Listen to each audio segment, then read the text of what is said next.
Сәлем достар, бүгін сіздерге өзімнің сүйікті рецептіммен бөлісуді жөн көрдім. Яғни бауырсақ өте үлпілдек және дәмді болып шығады. Міне ортасын сіздерге ашып көрсетейін. Тығыз болғанмен барлығы піскен, тез минут 1-2 минутта піседі. Видеоны соңына дейін қарап менімен бірге болыңыздар. Енді қамырын дайындаймыз. Қамырын дайындау үшін бізге шымшым, тұз, ұн, жылы су, жемішкі май, құрғақ ашытқы және шекер қажет болады.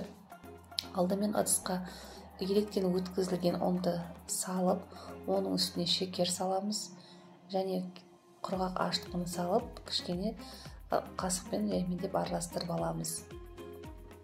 Бұдан соң үстіне шемішкі майды құямыз және тағы да осылай қасықтың көмегімен араластыратын боламыз. Және де жылы суымызды аз-аздан құя отырып, қамырымызды илейміз.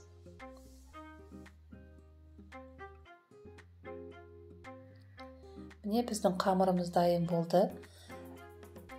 Енді осы қамырдың үстін шемішкі маймен кішкене ғана қолымызды майлап, осылай нанның үстін басатын боламыз. Яғни көбірек бассаңыздар, соншалықты бауырсақтарыңыз үлпілдек болып шығады. Міне көріп тұрғандарыңыздай, қамыр өте жұмсақ, күшті болып тұр. Енді бетін жауып, жылы жерге 1 сағатқа қоямыз. Міне біздің нанымыз көтерілді. Енді жаймендеп қолымызды майлап, осылай үстін тағы да бір басып өтеміз. Яғни нанды қаншалықты көп бассақ, соншалықты нанымыз үлпілдек болып шығады.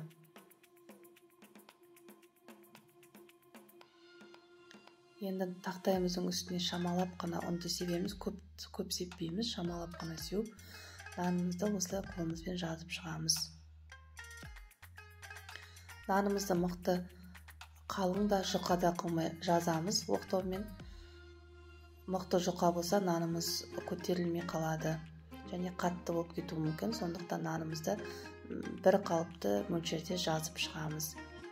Және осылай мен мұндай фужердің көмегімен дөңгелетіп кесіп алдым.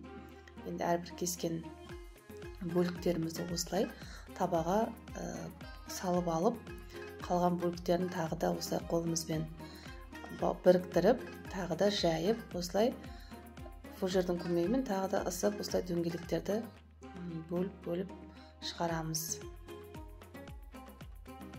Енді қызып тұрған табамызда нанымызды пісіреміз. Міне біздің нандарымыз кәдімгідей күшті болып көтерілді.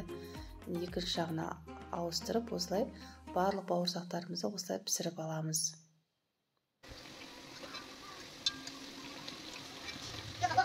Міне біздің бауырсақтарымыз дайын.